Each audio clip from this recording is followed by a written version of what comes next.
What up, what up, what up, what up, what up? Vader Games in the building. What it is, Sunday, 9 p.m. UK time, 4 p.m. Toronto time. This is Vader Games TV. I'm your host, Vader Games, and this is Citeh Intelligent Agendas. All right? Thanks, all of you, for being in the chat, being in the comments early. I hope my levels are good. Let me know in the comments if they aren't, but I got to shout out the firsts. I got to shout that at first. First things first, my peoples come first. And my peoples, you know what it is. You hit me up with the comments, you hit me with the likes, and I'm so appreciative. I got Michael in the building. Hi, Vader. And all blues in the chat. All the best from Dublin, Ireland to you and yours, Vader mate. Thank you so much. Thanks for tuning in. It's going to be a great show. I'm going to do my best. There's a lot that's happening. This is the crazy thing, guys. You can have a plan. You can have like topics that you want to go over and discuss, and then you have what just happened today, Liverpool versus United, and then it kind of throws things all out of the mix. But I'm going to do my best to stay with the flow of the show. You know what I mean? Let me put this on screen. Michael also goes, I've been a Manchester City supporter for 42 years. Yo, shout out to that. Seen the good and the bad. Trust me, I know that.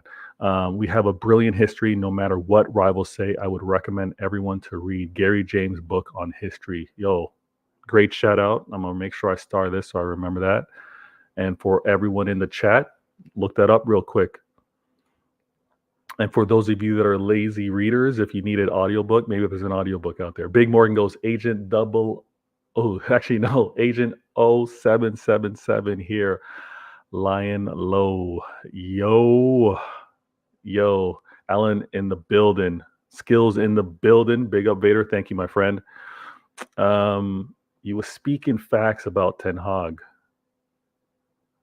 Remind me, where was I speaking facts? So just so I know, because I've been saying a lot recently. Many United fans are embarrassing.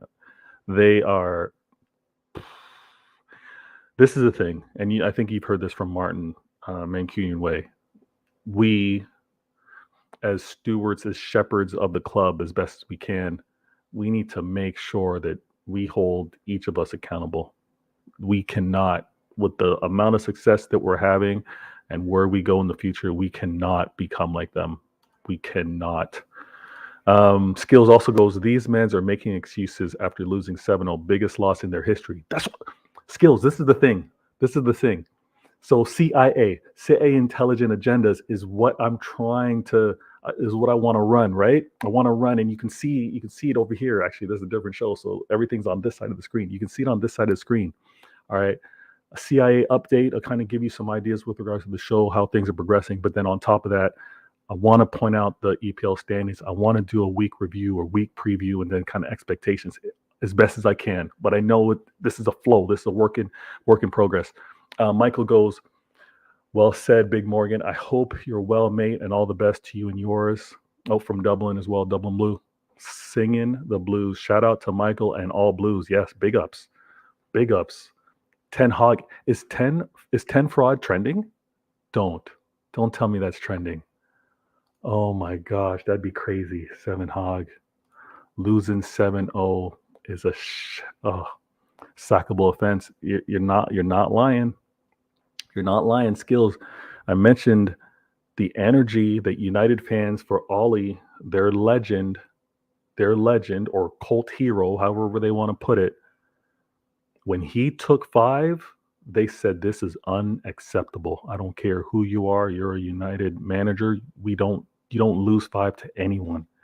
The fact that Ten Hag has lost 7 has got to raise a lot of questions. There's a lot of problems. When we do our week review with regards to United, we're going to have to deal with that. Singing the Blues goes, I often fight the ones forcing the new attitude. We have to keep our integrity. Singing the Blues, you're absolutely right. We got to keep our integrity. We got to keep to our roots. And also, there's nothing that says, and I'm going to get into it, but there's nothing that says that we need to mirror what others are doing. There's no, this is how a big club or this is how a winning club acts with regards to their fans. There's no nonsense like that, right? You can, the whole adage or saying or slogan or cliche like good guys finish last, that's not true. That's not true. You can be a person of integrity, of honor, and still have success. and you don't need to be shameful. You don't need to move shamelessly as a fan base. Skills goes, and they keep telling us it's a rebuild. They have spent more than Man City, and they are still talking about process of rebuild. It's not. See, this is the crazy thing, Skills. They're going to have you believe that this 250 plus million that they spent is a rebuild. When you bring in the likes of Champions League quality players and players that have had success, that's not the case. And when you look at their core, and mind you, yeah, he's benched some of their core, but when you look at the players that he has on that pitch and where he's gaining success, and even on top of that, how he's playing, this rebuild talk is kind of wild. But to each their own. I don't know the club as best as they do. Even Ollie didn't lose 6 or 7. You're absolutely right. I'm gonna bring in Clinical in the building. He's gonna be here, and I'm gonna shoot some questions out to him. But again, as you know, this is a weekly review show. We're gonna deal with the kind of like the main sixes, and I want to do this. I didn't do a great job of this last week, but I want to have basically a 5-minute counter in my head as we talk about certain teams, as we go through things, so that just so we can stay on pace. And I'm gonna throw Clinical one team to kind of address. He can have his choice, but I'm gonna put the standings on, and then we're gonna kind of go from there. But let me go through these comments real quick. Skills goes, these men are hypocrites 100%, and their style of play is park the bus and counterattack. LOL. A lot like Ollie Ball. Yeah, but you can't say that. And honestly, the early start, the first 24 games, 25 games of Ten Hag's career, they were boosting and talking mad crazy about that.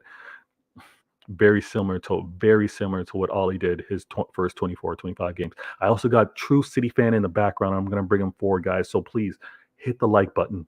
Share this. If you're new, subscribe. I see you guys in the comments. And like I said, you see what's happening on the screen. CIA update. This is going to be a Sunday show. If I can do my best for this to always be Sunday at 4 p.m. Toronto time, 9 p.m. UK time, I'm going to make that happen. So you guys can set your calendar, sit down, get comfortable, and catch this as well as other content. And I want to make sure that I'm on time, because this is also going to go into pitch points and the content that he's got going on. Talking mad fast. Conway goes, hope you're well, Vader. Sipping 7-Up and watching the show. Trust me, 7-Up is going to be sipping all week. Manchester United were all over the place today. Liverpool are very fast on the counterattack today and cut up United like a knife through butter. Trust me. I see the rest of the comments and I'm going to get to it, but let me put this up. Yo, Skills, trust me, my guy. And Singing the Blues goes, I'm going to listen now.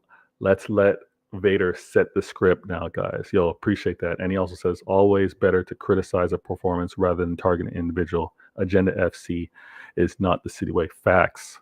We take in what happened on the pitch and we deal with it. No silly agendas. So I'm going to introduce 2 fantastic people. All right. One making his debut with regards to Spaces. He's building his own channel. I'm going to make sure that I add those details in the description. And that's my guy, Clinical, as well as True City Fan. You guys know him, Patrick. Man, he's an all team. When we talk about the end of the season with regards to YouTube, he's a first 11. Trust me. But let me introduce both men onto the show for this week on CIA. We got Clinical. We got Patrick, True City Fan. Guys, thanks for being on the show. Hey, big up, guys. Thanks for having me. Actually. Yes. Large up, Clinical. Patrick, if you're talking, I don't hear you just yet, but I know you're back there. I hear you now. Excellent. Now, we're going to go through the standings real quick. This is a weekly update. I'm going to be aware of the time. So I'm going to put this on screen and we're going to do this proper. Actually, I'm also going to do this because I'm going to make it clean. We're going to do a better job this week. Vader game. So the standings are on the screen right there. It may be difficult to see, but I'm going to speak out loud for those of you that might just be listening. So on CIA, Intelligent Agendas, we do a weekly review. And right now in the current standings, the lowest at that standings at 10th. And I don't care. I'm actually happy to say this. We got Chelsea at 10th. Chelsea are 10th in the standings. And what we do here is, we deal with the best. We go from worst to the best. We're going to deal with the worst right now. I'm going to throw this to either Patrick or Clinical if you want to talk about it. If you don't, that's cool. I can talk about Chelsea. But Chelsea is the team at hand this week. I'm going to put up their fixture that they actually happen to have. Yesterday, they played against Leeds, And on the 26th, they played against Tottenham, losing 2-0. My 2 cents, I'm going to be aware of the timing. My 2 cents is Chelsea haven't figured out anything. They got the result against Leeds. It's now got them into 10th place, but there's no rhyme or reason to what they do. I don't fault the manager, because what manager could be asked to have any type of rhyme or reason with regards to patterns of play or knowing what the best 11 is when he's got a roster or when he's got 35 plus players to have to manage. But Chelsea, they're accustomed to their winning ways. They're a fan base that show no patience. They got to win. Is it going to mean that they're going to get a win against Dortmund? I would say no.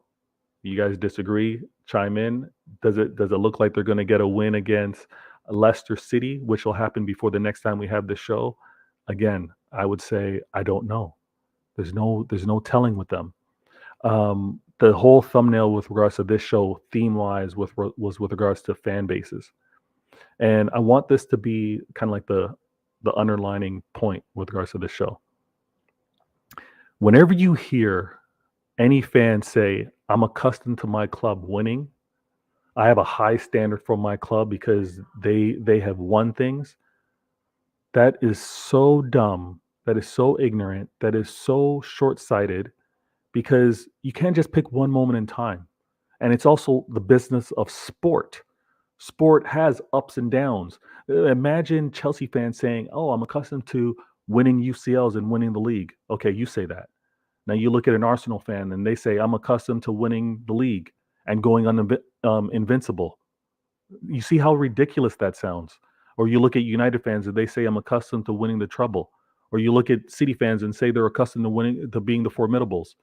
Like, it's absolute nonsense. No fan can just say winning is the standard, and it happens all the time. You want to see your team compete, and obviously compete to the best that they can, and it's going to fluctuate. So Chelsea fans and their lack of patience with regards to this whole new manager, new ownership, and being out of their comfortable top four position, deal with it.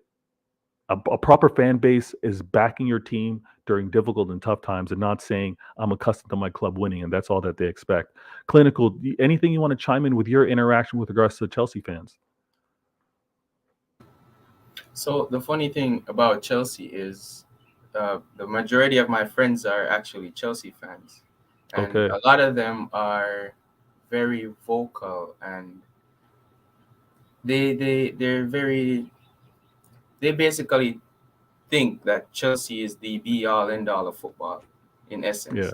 And since the turn of the World Cup, they've been going on winning one game a month. So how can they say that they're accustomed to winning?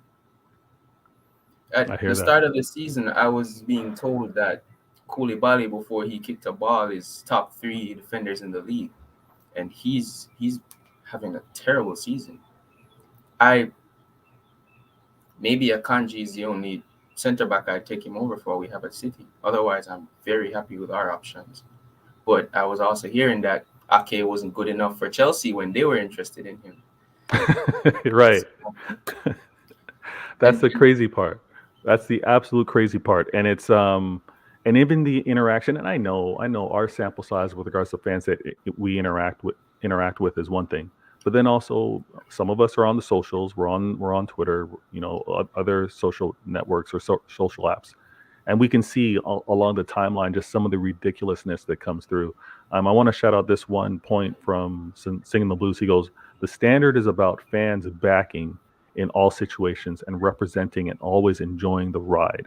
I love the old City as much as the new shiny version of City, and that's just it. Like you, and young fans, not necessarily young in age, but young coming to a club. They often like poo-poo and dismiss some of the fans that have been around longer, to being like, yo, calm down, it's not that bad, or understand where we're coming from and what we're battling with, right? So that's the perspective that I hope we continue to have, whether we're young and old, and we share amongst our fan base. I could care less about the others, but we need to calm down. This is sport. not everyone is going to win. Not everyone wins on the day, and not everyone comes home with a trophy, but it's about how you compete. Fans that want to like say, I'm taking a break off my team this year, or fans that say I'm going on loan this year, or fans that say I turned off the TV. If you didn't even have the energy to support your team watching them, why do you expect more from the players? Right? So it's some craziness. And I'm gonna go to this one point real quick with Michael. He goes, great points about Chelsea, Bader. Mate, I don't see any real plan yet from the new owners. Just putting a lot of money into it. It's going to take time to get back to where they were in the league last year. And again, maybe it happens next year, but this is the funny thing, Michael, and I've asked this to many Chelsea fans. I was like, if you had to go through the process of what Arsenal did, and as soon as I say Arsenal, they're triggered. But I said, if you had to go through the process of what Arsenal did, having a few years outside of the top 4, top 5, and because Arsenal were eighth, and finished 5th last season, if you had to do that, but you know that in 2-3 years you're going to be leading the league and like competing and making your way back to the top, would you accept it? They'd say no. And it's that irrational expecting always to be at the top mentality that makes absolutely no sense, even in business. And I'm gonna say this before we move on to the next before we move on. But even in business, no club no company is always number one. It's gonna fluctuate. It's going to fluctuate. There's market share. There's maybe you're the best in the field. Look at even globally, even a big footwear company or brand like Nike. Yeah, but even they would understand that sometimes they're not leading with regards to a particular model of shoe. They've gotten competition from an Under Armour, right? They've gotten competition from Adidas. You're going to have that competition. To always say you are to be number one is crazy. And in sport, the competition is what happens, and it's natural. But fans, you all need to get back to reality and the naturalness of sport. There's no God-given you are to be here because you've been here before.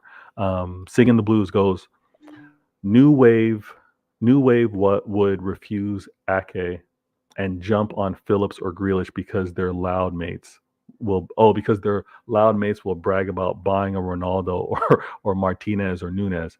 Pep is what I back. He gets 99% right. He's so intelligent. Singing the Blues, you say that Pep is who you back, and on top of that, even above Pep, it's City.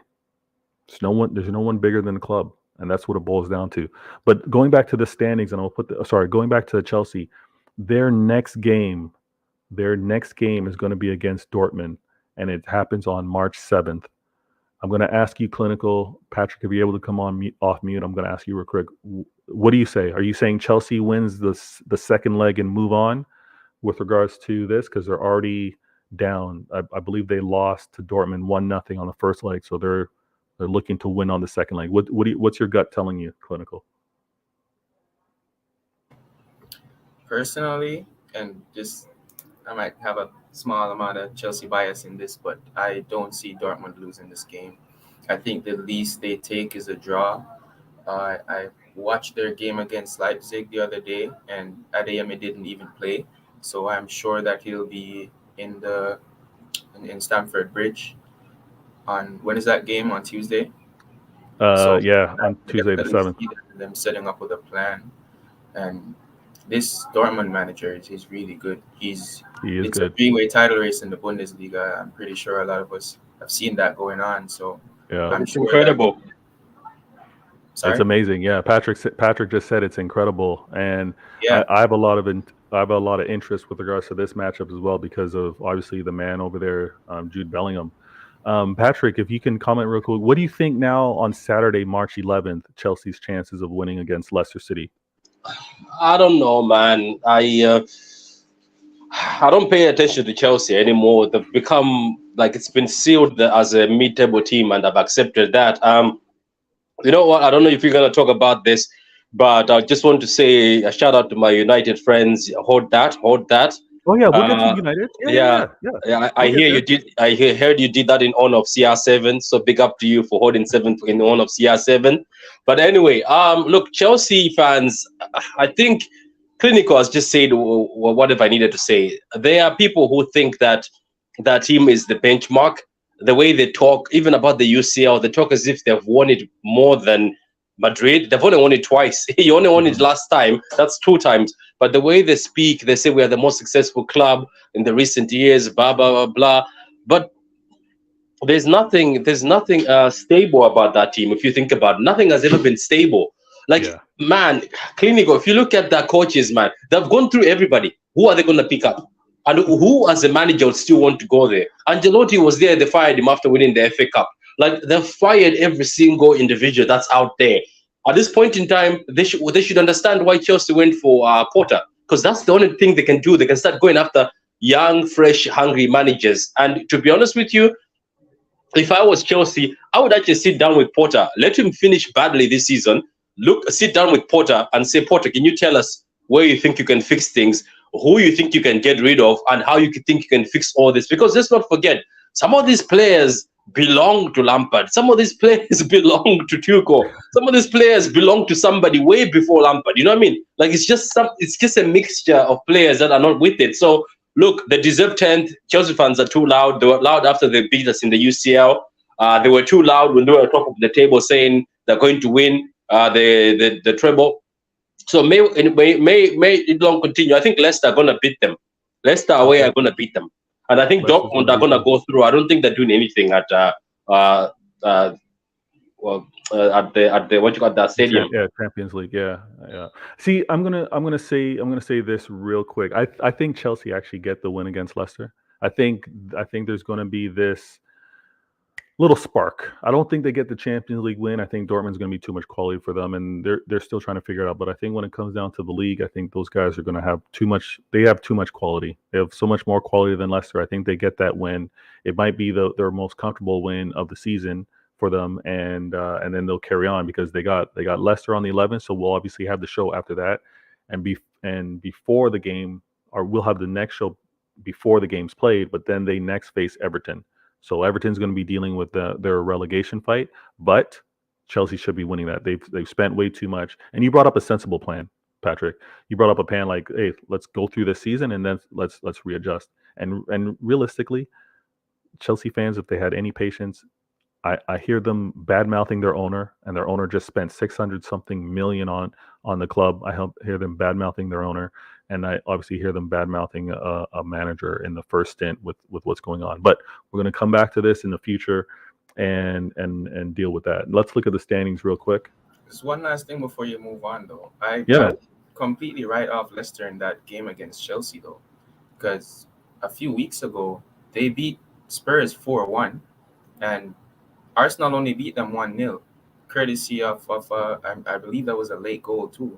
So okay, they have been having a bit of a weird season. For a while at the start of the season, they were at the bottom of the table, and now they've climbed. I'm not mad at that. Their results have been a bit back and forth, and you never know. They just might come up and do what West Ham did to Chelsea and get something off of them. Oh, another thing, better, just off topic. The other two guys says the link you sent is not getting them in. I don't know. They just wrote that. Oh, it's not getting them in. Okay. All right. Am I limited? Because I still haven't done the premium for StreamYard. Is that why? Yeah, but you can have more people. Yeah, but I don't understand why it wouldn't work, because there's only 3 of us in here now. It's the same link. You guys got into the same link I sent. They also mentioned that they couldn't get onto the link before I tried to use it. So yeah, me too. I don't think it's that we have too many people right now. Yeah, I don't. All right, I'll try again. Let me do that as we speak and do the transition. I don't want to keep the people in the chat waiting, so I'm gonna do this proper here. Vader game. All right. So next on the standings, after Chelsea at 10th, we move up and we're gonna deal with Newcastle, and we're gonna deal with Newcastle and talk about City at the same time. So let me click on that. And obviously Newcastle lost to United with regards to the Carabao Cup, and then 2-0, and then they had the same fate against us in the league with a 2-0 loss. So I'm gonna throw this to you, Clinical. If you want to give me your 2 cents, if you happen to watch Newcastle in the Carabao or the league, whichever. But talk about Newcastle while I try to fix this link. So I actually didn't get to finish the Carabao final that they had. I was watching the first half, and then I had to hit my road trip coming back here to Virginia. So Okay. in that first half, I thought they had a lot of fight in them, but they were just getting outclassed, and it was a really hard watching United batter them like that, chance after chance. And I just had a feeling that after a while, Karius would eventually concede a goal. I heard that he hasn't played a game in 2 years before that. So it was really more hope that Newcastle would have gotten something out of the game. But, United did what they needed to do, and they were 2-0 up in the first half. So I would assume that for the second half, they just focused on being solid and seeing out the game. So I guess it was just one of those days where things didn't fall into place for them leading up to the game. So they did what they could, and getting to the final is a good achievement for them in any game. And it definitely tells us to what we should expect from Newcastle coming up. Now, in the City game, I honestly think we were lucky to get out of that with a clean sheet. They had chances that I was looking at and I was saying, oh, no, this is going to score. Ake made a crucial block early on in the game. Callum Wilson had a chance inside the box around the penalty area. He just miskicked it. Another one just went right across the edge of the box. And all of these, I was like, how are we keeping a clean sheet? And I'm not complaining, but still, like it definitely tells that they're a threatening team. And this season, I think their biggest issue is that they haven't scored enough goals. And if that wasn't the case, due to Isaac being injured for a large part of the season, one of the reasons I think, and probably Callum Wilson not being good enough in certain games. But if they fix that issue and get better attacking players next season, we're looking at a very troublesome Newcastle team. I think they still to this day have the least amount of goals conceded in the league as well. Yeah. The matchup with City and Newcastle was the best attack against the best defense, and obviously we came out on top. But it was a very, very important matchup, and I think Newcastle are showing patience. The fan base have been doing that. They obviously like to see that they're challenging and they're going to be in the top four as they compete. They would have definitely wanted that trophy, and I think they were a little hard luck with regards to this matching the same quality because they suffered some injuries and they didn't even have their keeper, their first team keeper to play. So that was a tough run for them. We obviously handled our business. We did what we had to do. To your point, were we lucky to come out with a clean sheet? One could argue we did come out of there with a clean sheet, as I was learned tuning into the Mancunian way, and also hearing from a true City fan. Ederson, 100th clean sheet, third fastest in the history of the league to have done it in 208 games. So mad props to him. For all you Ederson haters, whether you're rivals or City fans, take that, hold that. The man got his clean sheet and he's doing his thing. He saved us many times. Some that are right here. Like, there's another thing I want to add to that too. Hey, go ahead. I hear this agenda against City so often that our keeper is a poor goalkeeper. Our defenders aren't great. They're just all good players. And I've also heard that Klopp is better than Pep because he spends less money. And his tactics aren't even all that great sometimes. It's more about having the best players. But at the same time, all three of these contradict itself. Because how is it that our manager isn't all that good because we have the best players, but our players aren't that good because we have a world-class manager? Like, listening to some of the points that people make against us, I really just have to sit back and wonder, like, do you just think it and say it, or do you try to like break it down and make sense of it and then decide, okay, I think I agree with this point? Because it really doesn't make sense sometimes. I think Ederson gets a lot more hate than he deserves. I know that he's had some shocking errors in the past, but I'm going to give you a very interesting stat I noticed last season. I was comparing him and Allison, and Allison had, I think, 73% save success percentage in the league, and at the same time, Ederson had 71% save success rate. But Allison is world class, and Ederson is a midfielder in the goal. Yeah. I don't respect that.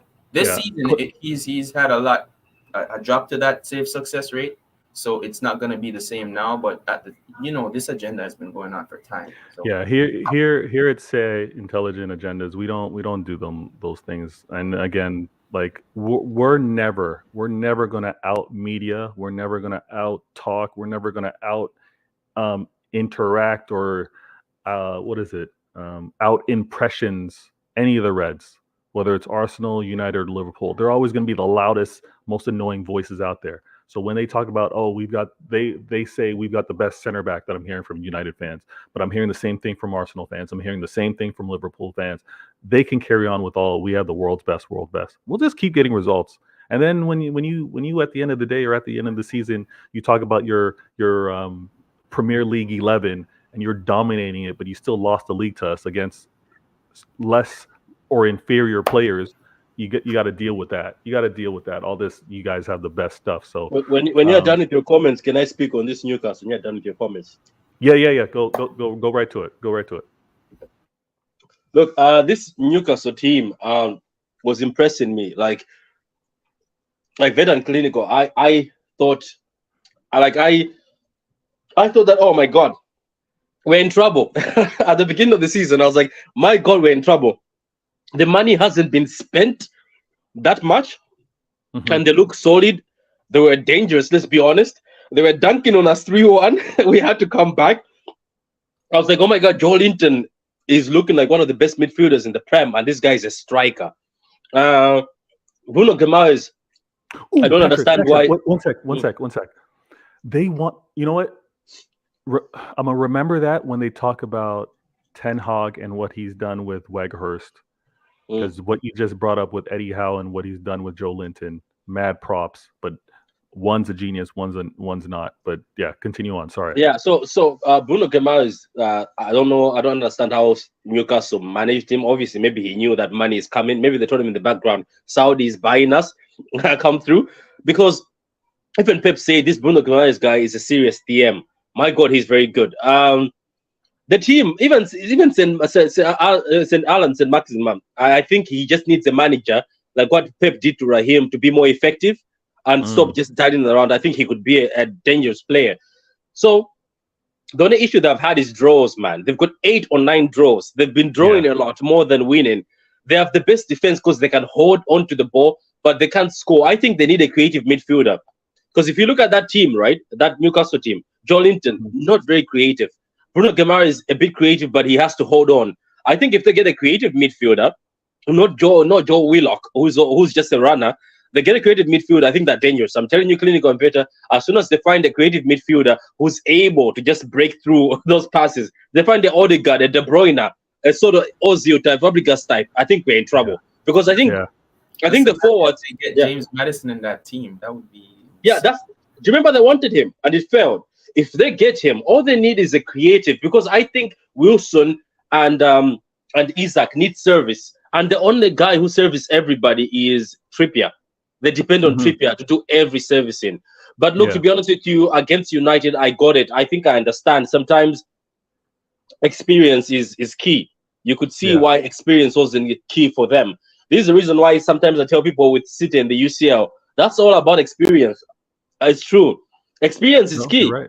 You can be the best team ever, and experience can beat you. So the Newcastle game at the Etihad, I told you this, but I don't know if I texted you. I texted. I was like, I was expecting us to hold an L because I was like, I bet you this Newcastle team is going to come with beef because they've lost the final. They'll come to us, and the fact that they're holding a good defense, they're going to pack the bus and hit us on the counter at Alan St. Maximum or Wilson or Isaac. But fair play to us, man. And Clinical is right. If it wasn't another day, Newcastle scoring 3. If they didn't have their bad boots, because that Joe Linton thing is supposed to be a goal. That Wilson one is supposed to be a goal. But somehow, I think they're not confident, the players, the Newcastle players. They're not confident to finish, not confident in themselves. But overall, I liked the game. I liked Haaland. Even though he didn't score, he assisted. I think that was one of Haaland's best link-up play games I've ever seen.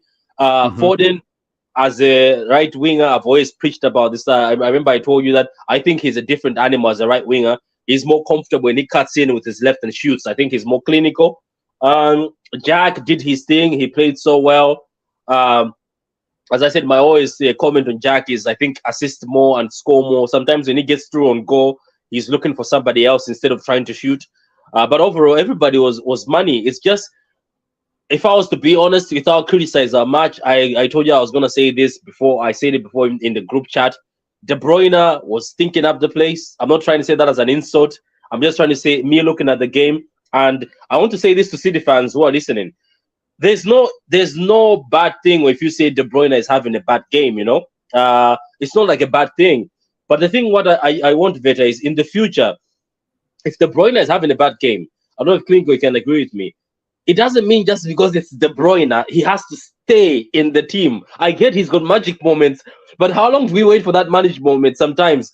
Bring some of the guys from the bench. Like, I was crying for Bernardo Silva or Alvarez. I was like, I bet you Alvarez and Bernardo Silva will do something. And you remember, I don't know if you saw the message, I was like, bring Bernardo on. Because I get it. Sometimes when he has a bad day, he has a bad day. Let's just admit it. He's a human being. He's having a bad day. So, look, overall, Akanji started slowly, then improved. Akanji, I think this is his first season, so I'm going to cut him some slack. I'm not going to start slagging him off anymore. I think I forgot this is his first season. I think the only reason why we've got Akanji on high standards is because he came with high standards when he came. It was all good, man. Look, at the end of the day, sometimes you need luck, and we got the luck in the Newcastle game. And the only thing is, I'm wondering, is the issue with our defense the fact that maybe Akanji is new? If John Stones comes back in, it's going to lock up. I don't know. I don't know what you think, Clinical. So one thing I want to add to what you just said, Patrick, I think one of the things that kind of gave me a little bit of solace with this game beforehand, I think Newcastle hate coming to the Etihad. I think their record at the Etihad is just poor. Usually the game at St. James's Park is where we have the most trouble, but even last season, I'm like, it was after they had their resurgence and it was 5-0, isn't it? They had a great run of games going on, and we were in our running where we had to pick up points on Liverpool, and we needed 5-0 in that running, and that's when I started to think back, and I was like, Newcastle don't usually collapse like this when they play other teams. I think at the Etihad, they look at their record and they just lose a bit of the confidence that they would usually come into a game with. And you could kind of see it in the game the other day as well. Like, they didn't have the confidence we usually would see of Newcastle this season. I'm going to say this real quick with regards to the whole battle and with regards to players. Like, players are going to be out of form. I think what we often want to see and what we've learned is Pep looks to see patterns of play, whether, you know what, is a player off? Are they going to continue to be this way? Is he seeing how the team's attacking us? Is this player vulnerable? And I think he made the sub at the right time. But to Patrick's point, he would have had KDB off a lot sooner. But this is where I love the fact that we've got different ways of playing, because we know that when KDB comes off that pitch, we're not going to expect any type of long range whipped crosses or cutting through passes to the degree of KDB, because honestly, no one else does that. So I think Pep did his thing in terms of pulling him off, and we got to also remember KDB is coming off the illness. We don't know how that's been affecting him. Maybe he's not up to speed yet, but yeah, Patrick's absolutely right. If you're not playing well, there's nothing wrong with saying you're not playing well today. You should be subbed off, and it doesn't discredit the career that the player has, or to say that they're who he is. Yeah. That's the thing is, exactly. We still respect him, and we know he's the best player in the team, regardless of the fact that he's out of form. But it's just that there's certain games this season I've just said, I know what we're trying to do, but I think this man needs a break. There was even the Nottingham Forest of one of the games. I just said, I think this man needs a break. I think just take him off, put somebody in, it's fine. You know what it is, Patrick? With our some of our fan base here, like there's certain players that it's like a taboo where you don't question them, and Kevin De Bruyne is one of them players. And generally speaking, it baffles me why, because If say Grealish does something wrong, people are quick to come for his neck. But yeah, those same people that will come for Grealish's neck, yeah, or Mahrez, such as Patrick, yeah, when they do something well, yeah, they won't give them the credit, It's just credit in the bank, really.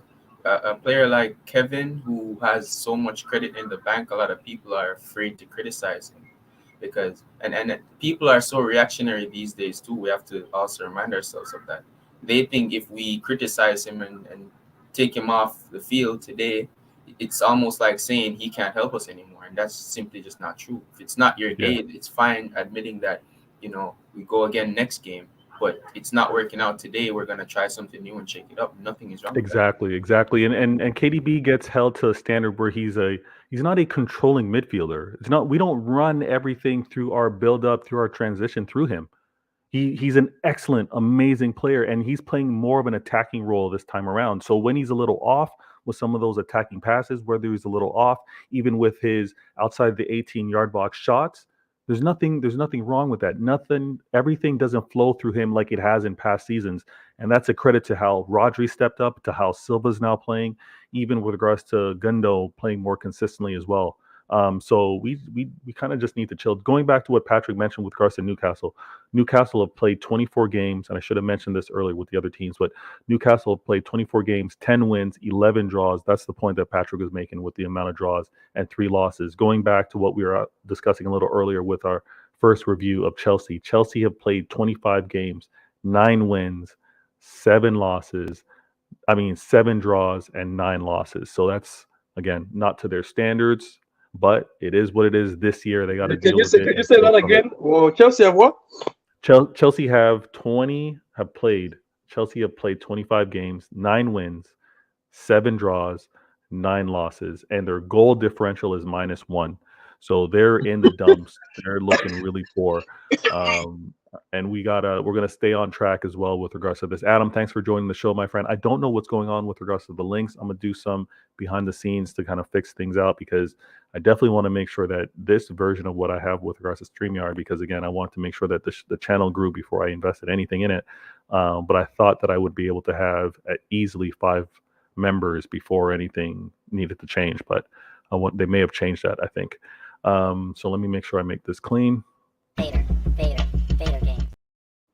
Now we got to look at the standings and go back to this other team as well. Oh wait, sorry. Did we mention Newcastle games? So Newcastle games upcoming game is going to be March 12th. So that'll actually happen on Sunday, the day of the next show. That's their next game, and they're going to be playing against Wolves. So let me throw it to the panel, just easy. I'll start with you, Clinical. Newcastle, are they winning versus Wolves? Who's playing at home? Newcastle. Yeah, I definitely see them making a comeback now. Newcastle winning? They bounce back. They get their win. I think they might. I really think they might. I really like Alexander Isak as a player. I think he's really good. That was a great signing for them. I think a big part of their issues is that he hasn't been able to play more games. All right. Let me know in the chat as well whether you guys think that Newcastle's winning over Wolves. True City fan, what do you say? Newcastle at home versus Wolves. Who's winning that game? I think that's a draw. That's one of those matches that has draw all over written that. Big up to my man Adama Traore for scoring that amazing goal against Spurs. The man flew. I never knew a big man like that can fly. Now I believe I can also fly myself. I think that's a draw all over it, man. That's a draw. I just look at it as sorry, I got to cut you. For those of you in the chat, for those of you tuning in later, the reason why Patrick's saying all this is because the man's now back in the gym. So when he sees Adam Traore and he looks in the mirror, he's seeing himself. And now that he saw that man fly, he thinks he can fly as well. That's just to give you some context. So you see a draw. Yeah, man, I see a draw. These are two teams, I think, that struggle with scoring regardless. I think Raul Jimenez, since he came back, he hasn't been the same one anymore after that bad accident. I think I haven't seen him more clinical. But to be honest with you, Adamo seems to be back to his best. I'll still take him at City, even though people don't like him. But I see a draw, man. I see a draw. Okay, no problem. Just replying.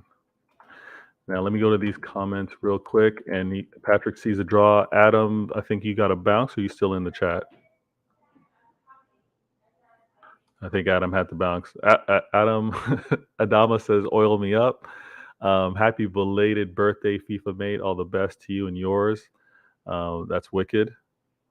And then let me point out, haha on Patrick. Don't skip leg day. Trust me. Patrick knows a complete body physique. He's not going to skip leg day. You do curls for the girls, but you still got to do your tries to intimidate the guys as well as the legs. The nameless one goes, Grealish is so poor. City need pacey wings that get to the byline and get the ball to Holland. Grealish pass back too much because he has no skill to beat no one. And all the foul he gets slow down the City football. Did you see that stat? Did you see that stat?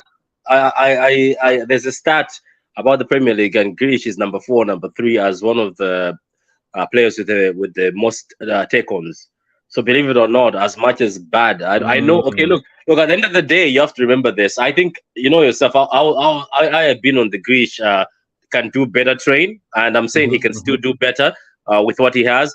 But I believe Jack when he says sometimes Pep says control the game. You know yourself. Pep used to get pissed off at Sané. Why? Because Sané was a maverick, a free spirit. Sané would take the ball. He wouldn't give a shit about control, dribble past 7 people and score. Yeah. So I think that those are the things that Pep doesn't want to see anymore. If you notice, Pep started dropping Sané off.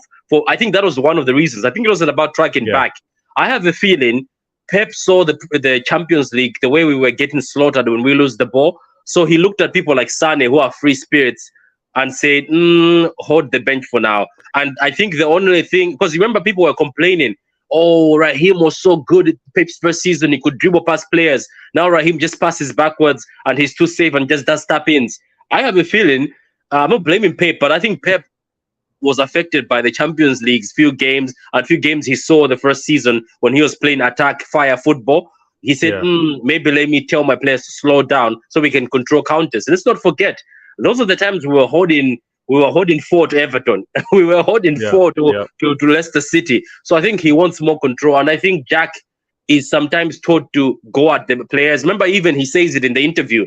Jack said, Pep looked at me and Mahrez and said, I want you to go direct. So I think they listen to him. I think that's why he loves Riyad Mahrez and Jack. And the only reason why I think you see people like Foden, people like Alvarez, is because they're so talented.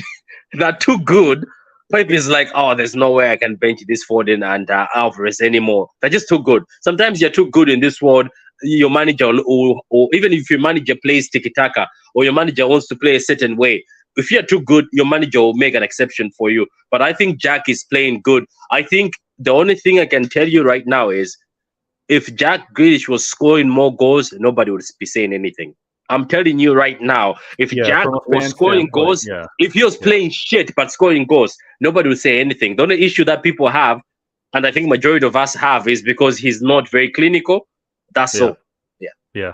No, I agree with you. And even with regards to reflection, I think, and when we say, or when Pep says he wants control, it's not like he doesn't want creativity, he doesn't want flair, he doesn't want take-ons. It's just that there's a time to do it. He doesn't want any player taking on 2 players that's going to result in losing possession, and they're doing that at the case of everyone racing forward to then being able to be countered and tired to run back. He wants things controlled in a sense like, all right, here's when I want you to take on, or here's where I want you to make those challenges. Not whenever you get the ball, go and beat your player.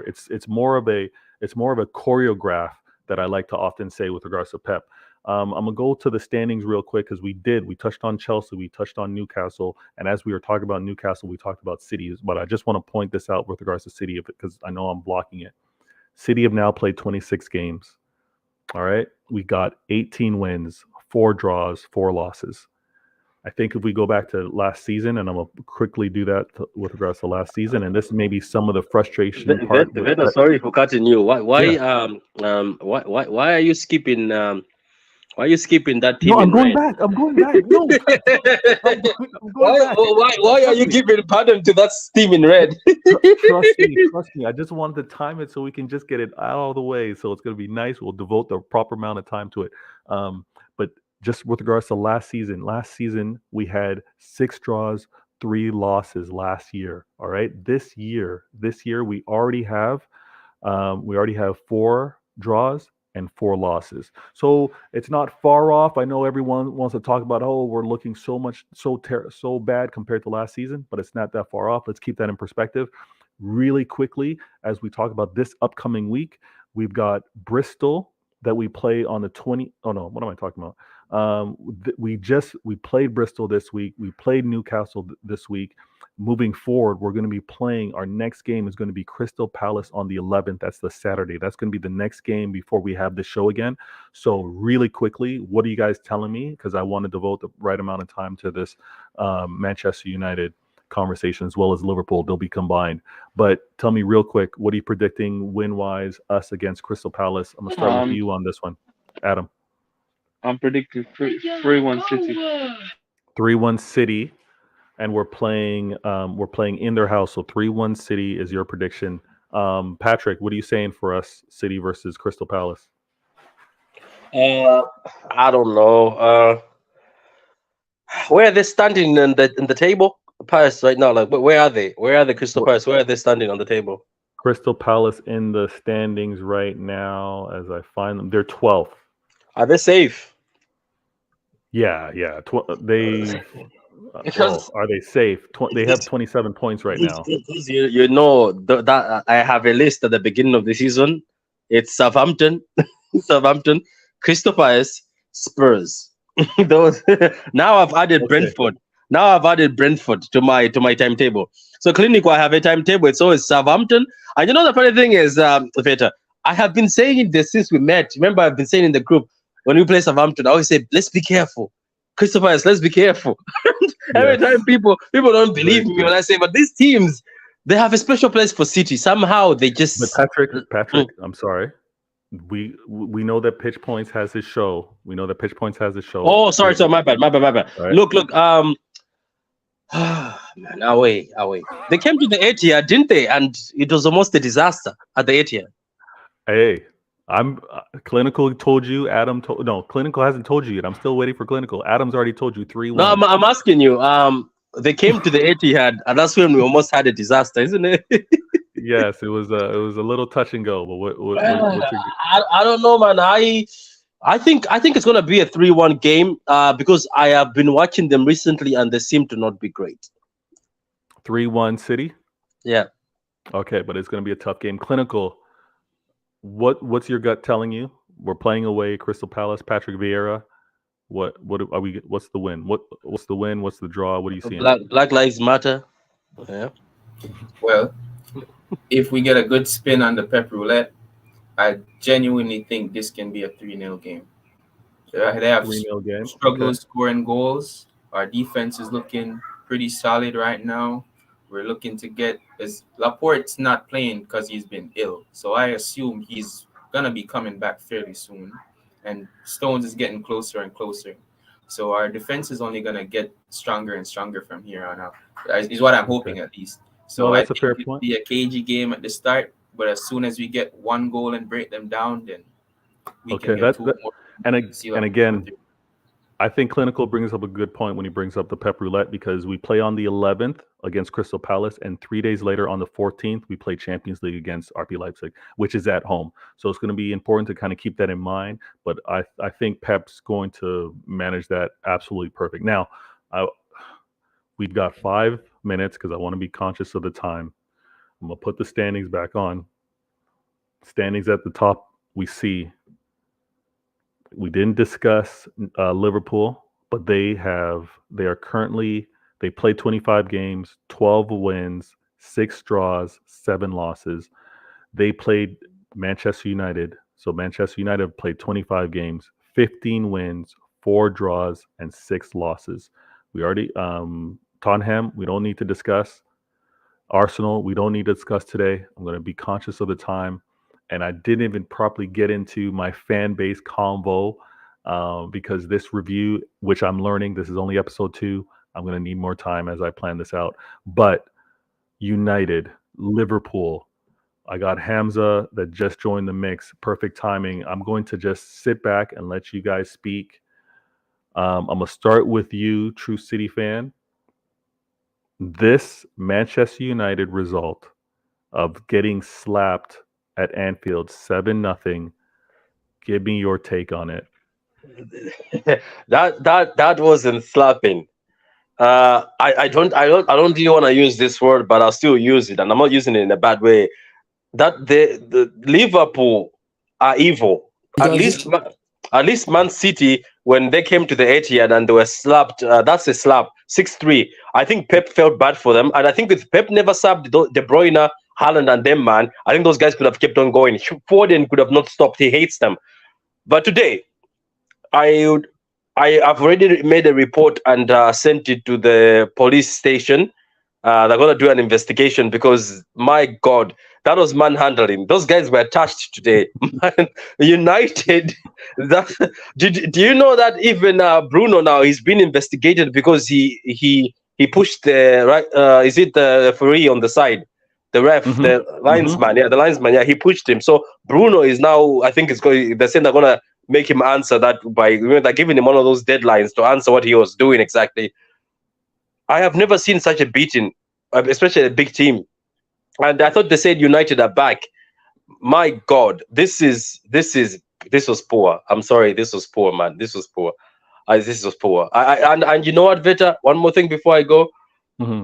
If I was a United fan, I wouldn't show my face on Twitter or social media, even if we win the next game. Even if we win the next game until this season is over.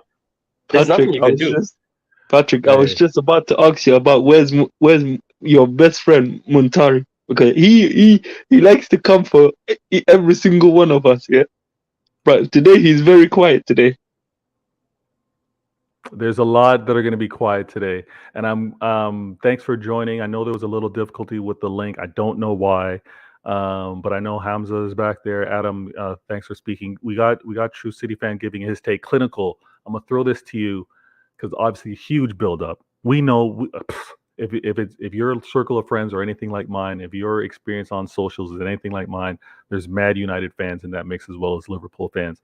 This game, this 7-0, is an absolute embarrassment. I remember the energy that they had for their manager when it was Ollie, right? Ollie's a PE teacher or whatever they kind of said. Him suffering this 5-0, which was his worst loss as a manager under United. They said this is unacceptable. He needs to be out the door. Their manager, their genius, their tactical, just took 7. What do you have to say to that and their energy or love for Erik ten Hag so far? I have not laughed as hard as I did today in a very, very long time. I love every second of it. I was content with seeing 4-0. I thought it was finished there, but it just kept going and going. And I have to ask, has there been a game where we started Rodri and he held 5? No. Not that I can remember, at least. Nah. Apparently, Casemiro is clear, and Rodri shouldn't even be in that conversation. So I'm gonna leave the United fans with that one. Intelligent agendas. I love it.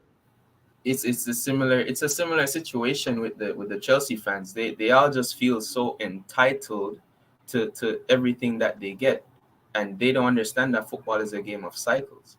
They have been great this season. I don't want to take that from them, but they win the Carabao Cup, which they've laughed at us for getting, small club, small trophy, but they get it, and it's a massive trophy now, and they're gonna go on to win the quadruple.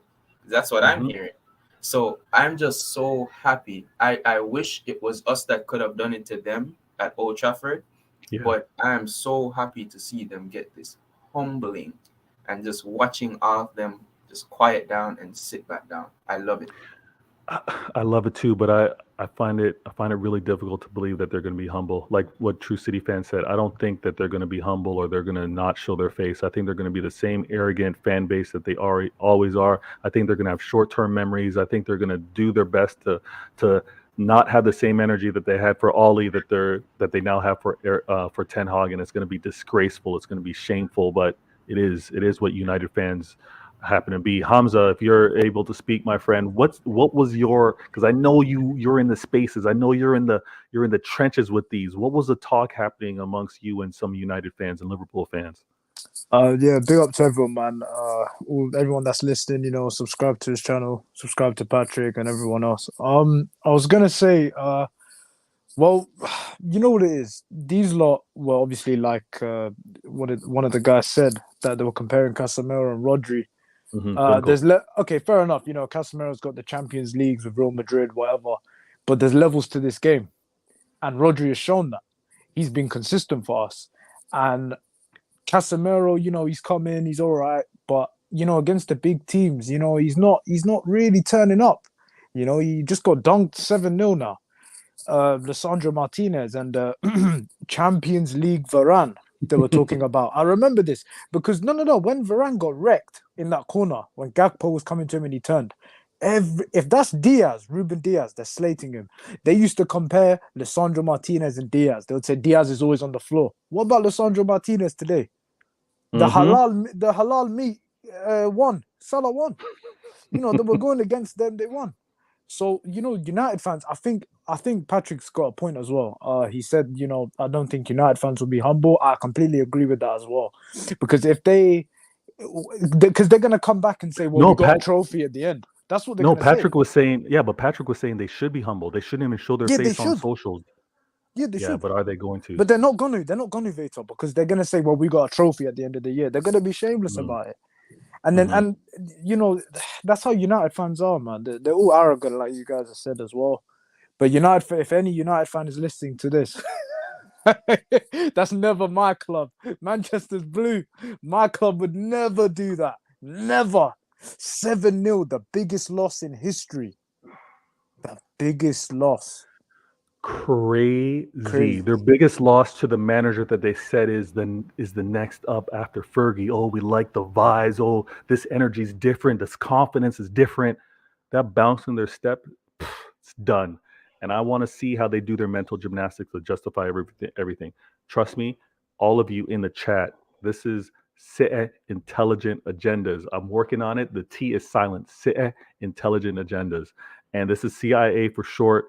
I want to thank every panel member. And again, I'm going to refine this better. I'm realizing an hour is not enough to do a review and a preview of the week with regards to the teams, because some teams definitely deserve their cooking.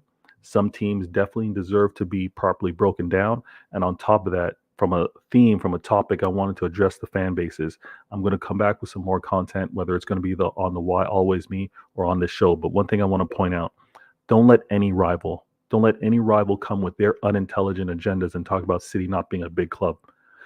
Just because you want to talk about how early you may have won a trophy with regards to your club's history, that doesn't mean that this club is not big in the same regard. Just because you had that success and maybe you've had many trophies along the way, that does not take anything away from this club and where we've come from, right? I actually want to say that the fan base that we have, we're non-glory hunters with regards to what you guys tend to link to.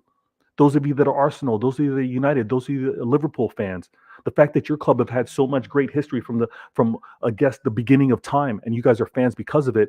Imagine being a fan of City that haven't had those accomplishments yet, and we've been on board ever since. We've been on board before it became the Pep era. We've been on board before Champions Leagues trophies, because we don't have one. So who's the glory hunter now? Who's the plastic fan now? We're with the club before they've even accomplished what is quote unquote big club status. So, dead me with all this talk about you're big, we're not big, and all this kind of stuff. Yeah, I love and then Veta, apparently era's come to an end, according to Erik ten Hag. Erik ten Hag's going to be on, you know what? He's going to be on many bulletin boards. He's going to be in a lot of targets, because he's talked a little like United fans. He's talked before he had the right to. He's talked before he had the right to. The only thing that comes to an end is when you have to scrap a car. That's the only time. Other than that, eras don't come to an end. I hear that, my friend. I want to thank you all. I know Pitch Points is going to have his show popping off. Michael goes, brilliant stream, Vader. I will keep getting the message about your channel and Vader Games TV. Brilliant stream, my friend. Thank you so much. Thank you so very much. I want to thank Intelligence Agents Clinical, Intelligence Agent Adam, Intelligence Agent Patrick, True City fan, and Intelligence Agent Hamza. The descriptions to their Twitter, to their channel their details are in the description to this channel. Please make sure you follow that. Every video I post, I got them in the mix. And on top of that, tune in next week and tune in for Why Always Me, which will be episode 71. Not quite sure what the theme is, but I'm going to address a lot of things. Thank you all. Make sure to tune in to Pitch Points. He's going to have amazing content with regards to Champions League. And I look to see you guys there. Thanks for being here. I'm out. Big up.